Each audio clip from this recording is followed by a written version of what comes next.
എല്ലാവരും സേഫായിട്ടിരിക്കുന്നു എന്ന് വിശ്വസിക്കുന്നു. വയനാട് ന്യൂസ് കേട്ട് കഴിഞ്ഞപ്പോൾ ഒത്തിരി പേര് ഇവിടെ വീട്ടിൽ വന്നിട്ടും ഫോൺ ചെയ്തിട്ടും മെസ്സേജ് അയച്ചിട്ടും ഒക്കെ ചോദിച്ചു, ചേച്ചിയുടെ ഡോണയുടെ വീട് വയനാട്ടിലല്ലേ അട്ടപ്പാടിയിലല്ലേ, സേഫാണോ എന്ന്. എൻ്റെ വീട് വയനാട്ടിലല്ല, അട്ടപ്പാടി എന്ന് പറയുന്നത് വയനാട്ടിലല്ല, പാലക്കാടാണ്.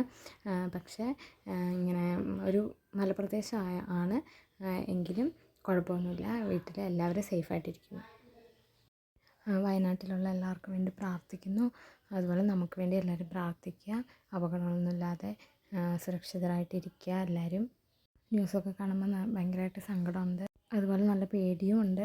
കാരണം അട്ടപ്പാടിയിലാണ് സേഫാണെന്നൊക്കെ പറഞ്ഞാലും വയനാട്ടിലല്ല എന്നൊക്കെ പറയുമ്പോഴും നമ്മുടെ വീടിൻ്റെ ബേക്ക് വശത്ത് മണ്ണിടിഞ്ഞിട്ടുണ്ടായിരുന്നു.